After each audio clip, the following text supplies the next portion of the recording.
There is a way of living that makes you untouchable, debt-free in a hurry, free from any control. But to get there, you need to face the hardest enemy. He wears your face and holds you without realizing it. Today, let's go to Walden Pond, the cabin where Thoreau discovered inner freedom, and show how you can apply it now, without escaping the world, but beating it inside. Have you realized that freedom in the country that talks most about it can be an invisible prison? Here in the United States, the highways look endless malls and always full shelves. But deep down there is something suffocating in this excess. Every corner, outdoors shout for you to consume more. On the radio, calculated voices say what you need to be happy. And in the thin silence of the dawn, you may realize it was never you who guided your own car. This is how Henry David Thoreau, almost 2 centuries ago, decided to break the steering wheel and leave the paved road of the American dream. He walked to Walden Pond, inside Massachusetts, and built a cabin with his own hands. A simple cabin, so small that today could be confused with a tool shed. But there, in that tight space, it was something that the mansions of the suburbs do not include, the weight and lightness of their own conscience. Thoreau believed that life should be reduced to the essentials, not as an escape but as discovered. And maybe you think, this worked in the 19th century, but now what about the internet, slips, social networks? For it is precisely there that the poison has become sweeter and more lethal. Today, the chains are not in the wrists, but in the infinite feeds. What you carry is not in the suitcase, but on your head. Notifications, debts, social obligations, silent comparisons. Imagine for a moment, drop everything. Not only things, but the need to be seen. Imagine waking up without alarm, listening only to the sound of the water beating the stones, smelling raw wood and realizing that there is no one to enjoy your life, except you. But be careful. Thoreau's cabin is not a comfortable refuge. It is a door, and like every true door, it only opens inward. By crossing it, you do not escape the world. You meet him in a raw way with no distractions to cushion the impact. It is in this silence that the truth begins to speak. Here is a persuasive CTA to download the free digital ebook, keeping the philosophical tone and the narrative weight of the script. Download your free ebook now. Radical Minimalism, Walden's Way to Inner Freedom. Inside it, you will find unpublished reflections, practical exercises, and the steps Thoreau used to deliberately live, adapted to today's world. Don't miss the chance of carrying Walden in your pocket and starting to change your life today. Click on the link set in the comments and download now. It is 100% free. And the first sentence she whispers is the hardest to hear. You have never been free. Still. What would you do with this revelation? When Thoreau settled on Walden Pond, he didn't take a watch. Not because I didn't have it, but because I wanted to stop measuring life with the same instrument that measures profit. Without pointers, he found that the day has another rhythm, slower, more alive, and more dangerous for those who are not used to himself. Here, in the United States, the absence of noise is almost a crime. Highways, aircraft, sirens, background music, notifications. There is always a noise to prevent you from listening to what really matters. Because silence has a side effect. It reveals everything you tried to bury. Thoreau said that deep down we live surrounded by men who take lives of silent despair. He saw this on the hasty faces of the cities, in surface conversations, in the way everyone seemed to work to buy things they didn't need, to impress people they didn't know. Silence is a mirror without makeup. When you look at you, you see what it really is. No filters, no stories, no optimistic caption. And for many, this view is unbearable. So it runs. That's why you turn on to TV. So you buy, not to live, but to shut up the inner voice. Imagine being in the cabin alone at the end of a cold fall day. The wind crosses the cracks from the walls. The dried leaves scratch the floor outside. There is no one knocking on the door. No message coming. Just you. And that inner echo that asks, what have you done to your life? And here is the detail. This question is not asked in a collection tone, but curiosity. It is life itself wanting to know if you remember that you are alive. And at this moment you understand that freedom is not something that is achieved with documents or discourses. It is something that is achieved when you can be alone, unintentionally running away. Thoreau learned this from Walden. And perhaps if you have the courage, you can still learn too, before of civilization swallows to the last trace of silence that remains within you. Thoreau looked at the nascent industrial America and saw a cruel paradox. The more machines they were invented to free the man from work, the more slave he became from time, money, and social expectations. Today, 2 centuries later, the scenario changed shape, but not in essence. Now the chains are made of fiber optics and digits on a screen. You can cross the whole country without leaving the armchair, but you can't cross a single minute without looking at the phone. In American suburbs, the image is familiar. Clean streets, trimmed lawns, flags flutter on the porch. But behind the closed doors, there are debts that consume, antidepressants they silence, and a void that the last car model cannot fill. The American dream became a well-lit showcase to hide loneliness. Thoreau refused this. He believed that man should not work to pay his life, but live to find out what is really valuable. However, what seems like an act of courage is also an act of war, against an enemy who often wears his own face. When you decide to live with less, society reacts as if it had been betrayed. Friends ask, but what about security and the future? Families worry about what the neighbors will say. Companies look at you as if they have abandoned the battlefield in the middle of the war. But Thoreau knew, you have to get out of the trench to realize that perhaps there is no war, just a theater assembled to keep you busy. Now imagine, you're in the cabin, just what you need to survive. An iron pan, a book, a blanket spent. When opening the door, sees the real lake reflecting the gray sky. There is nothing to do but exist. This is where the true current begins to reveal itself. It is not the lack of resources that holds. It is the fear of not knowing who you are without them. And in silence, a new question arises, sharper than the previous. If everything were taken from you, what would be left? In Walden Pond, the surface of the water was more than a mirror. It was a silent oracle. Thoreau spent hours watching her, as if every wave, every reflection brought an answer that the city could never give. In the United States, water almost always reaches us by a hidden, treated, controlled pipe. We drink without seeing her born, without hearing her course, without feeling her cold. But before the lake, Thoreau saw something wild, free of fences and tariffs, a memory that life was not made to be domesticated. He wrote about how water seemed to rejuvenate the soul, and it wasn't just poetry, it was intuitive science. The human brain reacts to the vision of natural landscapes as a lost home.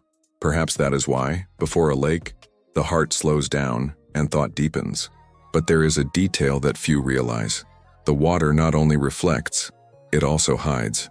Under the calm surface, there are dark depths, drowned roots, invisible fish. The lake is like the mind. Only those who dim dive discover what really lives there. And this is where Thoreau's minimalism turns out to be less like a lifestyle and more like a dive. Reducing excesses is just the first step. The real challenge is to face what emerges when there is no distractions to keep it on the surface. Imagine you alone, paddle in the middle of Walden Pond, the wind cutting the face, the sound of the wood against the water echoing in silence. There, in the center, there is no escape. The reflection on the lake is just you, without makeup, without resumes, without followers. Thoreau believed that as he contemplates the lake, he was actually contemplating his own soul. And maybe that's what scares most. Realize that there is no such difference between the world outside and the world inside. Because in the end, water keeps a secret that few have the courage to hear. You are deeper than you might think, but also darker. Thoreau understood that the biggest prison is not built with bricks, but with habits. That is why, even far from the city, many still carry their jailers in their pockets. Today, literally. Do you want to live free like Thoreau? Download now, for free, the Radical Minimalism ebook. Reflections, practical steps, and a guide to gain your inner freedom. Starting today. Click on the link and guarantee yours. You can move to a cabin in the middle of the forest. But if you wake up and the first thing you make you unlock your phone, the lake won't talk to you. Silence will not recognize you, because the prison is already installed in its reflection. In the United States, this trap is sold as freedom. You can work from anywhere. You have access to everything. But what they don't say is that by taking the whole world into your pocket, you also took all your chains. The same machine that allows you to talk to someone on the other side of P. Leninata is the one who steals his presence of those who are sitting next to him. Thoreau, by contrast, cut the hair.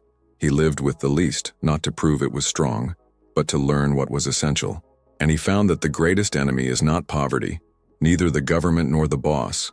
It is your own willingness to distract yourself. Think about it. How many times have you felt bored today? And what did you do? Did you open a screen? Did you connect a song? Did you look for something to consume? Boredom for Thoreau was not something to avoid. It was a door to another dimension of consciousness. But to cross it, you need to resist the temptation to close it with noise. Imagine yourself in the cabin, a winter night, the wood burning, the wind blowing outside. You feel like filling that silence with something, but there is nothing. No connection, no playlist, no series, only you and the crepitate of the fire. Gradually, discomfort becomes clarity.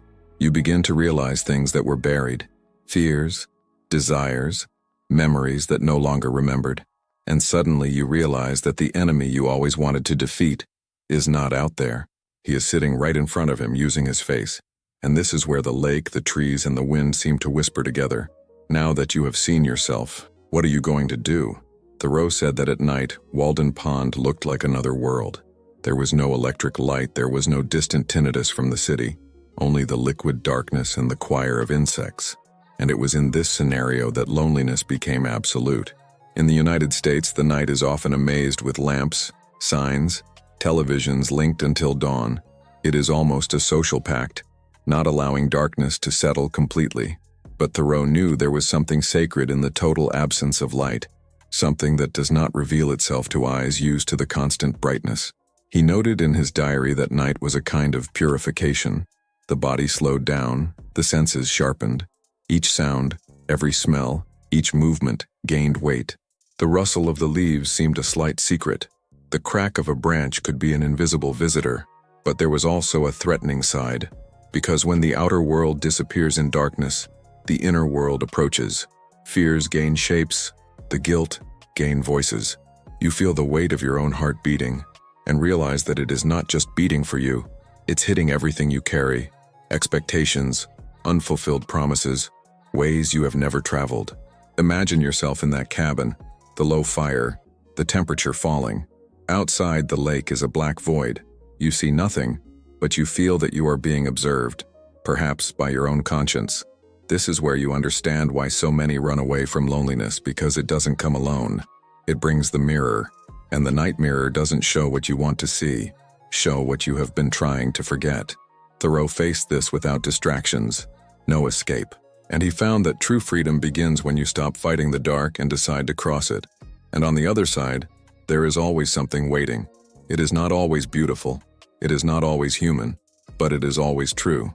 In the forest, dawn does not start suddenly. He crawls. First, a pale trace on the horizon, then a lighter wind sigh. Finally, the shy singing of a bird that seems to test if it is already safe to wake the world. Thoreau woke up with this slow orchestra. No alarms, without commitments, without the hurry that shapes the days in the city. In the United States, dawn is often run over. Strong coffee, traffic, urgent news.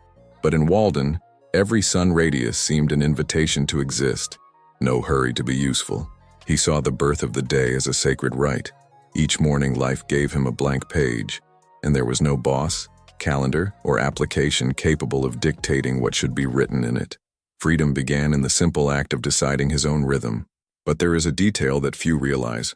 Slowness is not comfortable for those who were trained to run. When you slow down, you begin to notice the weight of the steps. The body is restless. The mind requires tasks. It is as if a part of you, shaped by the hurry, shout, "Do something, produce!" And that's where the battle begins. Thoreau knew that the modern world, even that of his time, does not tolerate idleness, because idleness gives room for dangerous questions. Why do I run so much? Where am I going? And the scariest, what will I find when I arrive? Imagine yourself sitting on the cabin door, seeing the fog dispose over the lake.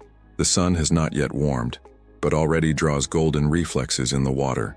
There is nothing to do, and that's exactly what is afraid, because, without tasks, you only have to, and the mystery of existing.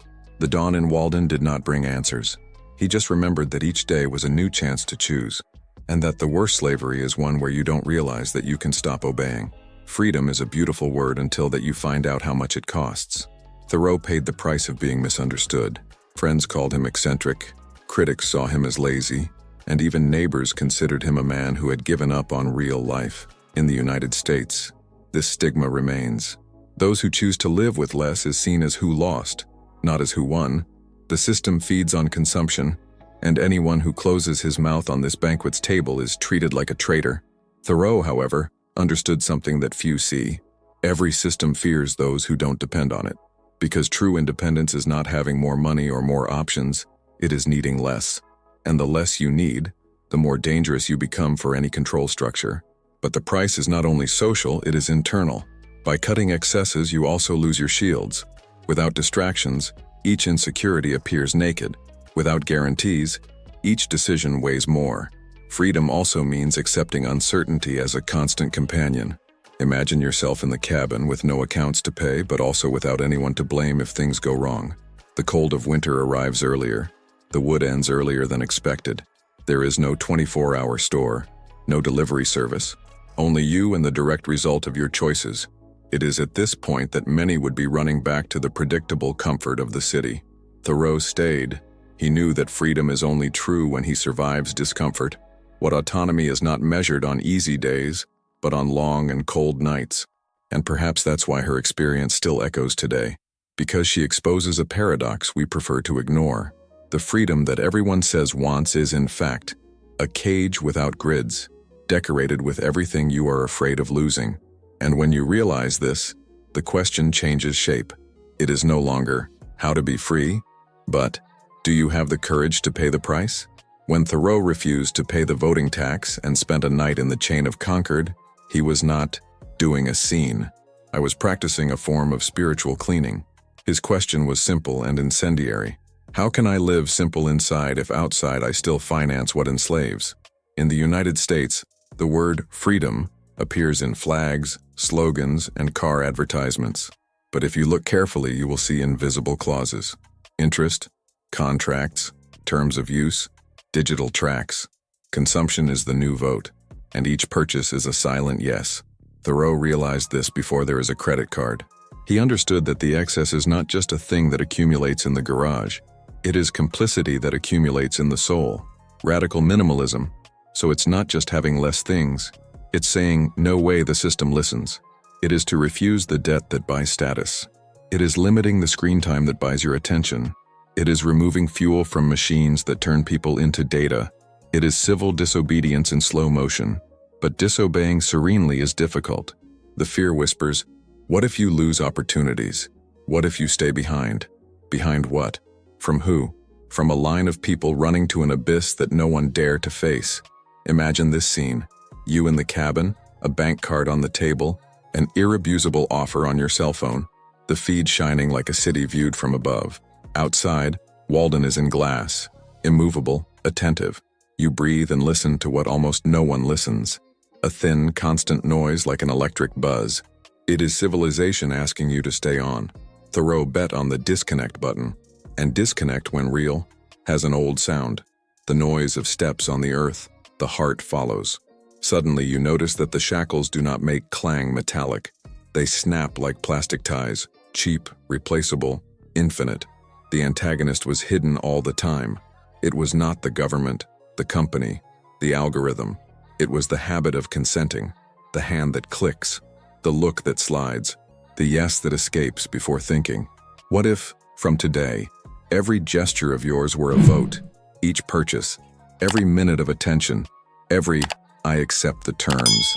The lake does not respond, but the water shakes. Because when you realize this, the world trembles together. So the question changes again, sharp as ice. Can you disobey without hatred and obey only what makes your soul grow? The range door. On the other side, something or someone. Wait. In the 10th dawn, something changes. The lake is not just a mirror, it's court.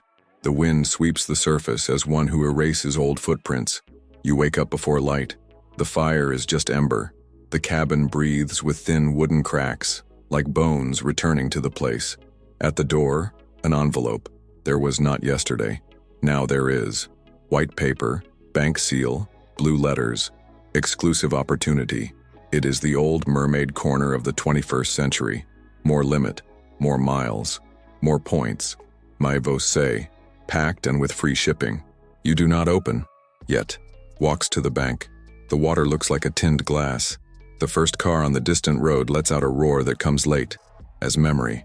Thoreau whispers from the pinheiros, live deliberately. And a second, more intimate voice asks, deliberately, or cowardly disguised as simplicity. Because there is a danger, hide from the world and call it wisdom. Minimalism can also be a mask. The cabin can be escaped. You realize it's not enough to have less. You have to be more honest, more present, freer inside than outside. A reserve ranger passes on the trail, green cap, worn boots, short greeting. He watches the cabin, notes the envelope still closed in his hand. Cold today, he says, almost like a password. Then, a lot of people come here thinking about peace, discover noise. And he left, leaving a question without owner in the air. Back to the inside, you put the envelope on the table. The silence weighs. A mosquito describes circles as an obsessive thinking. You remember the chain of agreement, the refused tax, the hard night that was also purification. What would your version be now? Do not pay with money, but carefully, the most expensive currency in America. You open, words jump bright like hooks. No annuities, premium benefits, free your potential. The word liberate bite. Is it irony or threat? Before the mind negotiates, you decide. Take the iron pan, light the fire, let the paper releases in the flames. White becomes orange, then black, then nothing. Outside, Walden shakes, almost imperceptible. A circle spreads in the water, as if the lake had swallowed a secret. You breathe with the ember. Smoke records a phrase that is not an ad or poet, but instinct. Where I put my gaze, I put my life. So you take the notebook. Blank page, pen as rowing. Write a simple, almost rude oath. I refuse to serve what my soul asks for me. When you raise your eyes, someone is at the door. It's you. Older, more spent, calmer look. Or maybe it's just the light. He doesn't smile, just asks, with your voice and that of Thoreau at the same time. Ready to pay the last price? In the 10th dawn, something changes. The lake is not just a mirror. It's court. The wind sweeps the surface as one who erases old footprints. You wake up before light. The fire is just ember. The cabin breathes with thin wooden cracks, like bones returning to the place. At the door, an envelope. There was not yesterday.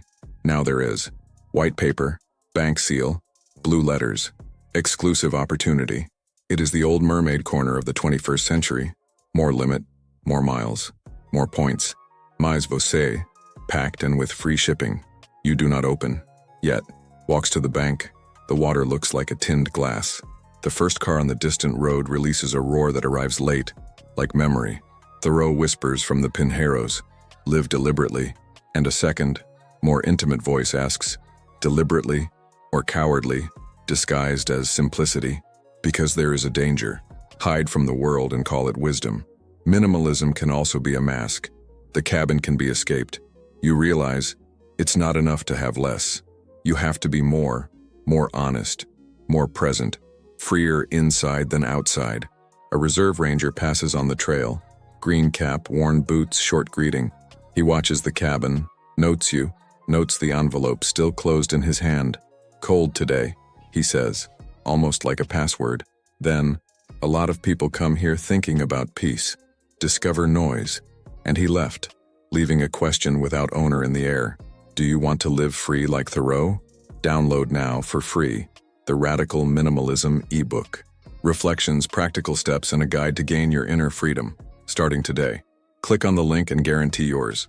Back to the inside, you put the envelope on the table. The silence weighs. A mosquito describes circles as an obsessive thinking.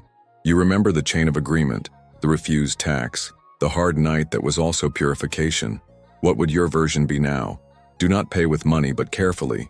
The most expensive currency in America. You open. Words jump, bright like hooks. No annuities. Premium benefits. Free your potential. The word liberate bite. Is it irony or threat? Before the mind negotiates, you decide. Take the iron pan, light the fire, let the paper releases in the flames. White becomes orange, then black, then nothing. Outside, Walden shakes, almost imperceptible. A circle spreads in the water, as if the lake had swallowed a secret. You breathe with the ember. Smoke records a phrase that is not an ad or poet, but instinct. Where I put my gaze, I put my life. So you take the notebook. Blank page, pen is rowing.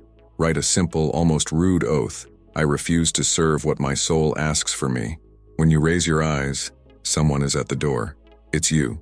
Older, more spent, calmer look. Or maybe it's just the light. He doesn't smile. Just ask, with his voice and that of Thoreau at the same tempo. Ready to pay the last price? Do you know when silence becomes so dense that it looks liquid? This is how the air is now. The figure at the door, yourself, or an echo of everything that has been, does not enter, does not go out. Just wait. Deep down, you know what he wants. It's not your money, nor your cabin. It is your last coin, fear. Because as long as there is fear, there will be current. And the fear doesn't cut itself with a knife. He crosses. Do you want to live free like Thoreau? Download now for free the Radical Minimalism ebook.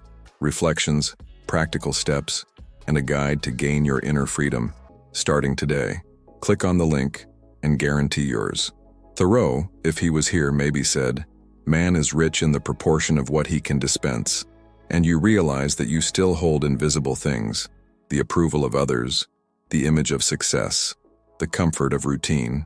All this is weight, all this is price. The lake out there is still but not calm. It is judgment. He seems to ask without sound, did you come here to escape or to break free? Breathe, one step ahead. The figure on the door dissolves like mist, leaving only the cold wind and a void that no longer scares. Because you understand, freedom is not a place to live. It is a decision that needs to be renewed every day. In the city, in the forest, in the middle of a meeting, or in front of a lit screen at 3 in the morning. You collect the few things, the blanket, the notebook, the iron pan. The cabin will not be abandoned but left open, so that others find the way. When leaving, the noise of your boot on earth is no longer escape, it is return. And perhaps this is the true radical minimalism, to live in such a way that if tomorrow everything is taken, you still remain you all. The wind hits the face like a baptism. You don't look back. Walden, behind you, is not past. It is a mirror that now carries inside. And in the echo of this match, there is only one question. Not for you, but for those who are listening now, there across the screen. What would you be willing to lose? Never to lose yourself. If this story has moved you, prove that it is still alive. Like now, subscribe, and share with those who need to wake up to their own freedom. Leave in the comments what would be the last price you would pay to ever lose yourself again. Activate hype. The next video will expose the most dangerous step of radical minimalism and why almost no one has the courage to give. Click the screen now, my pepperoni.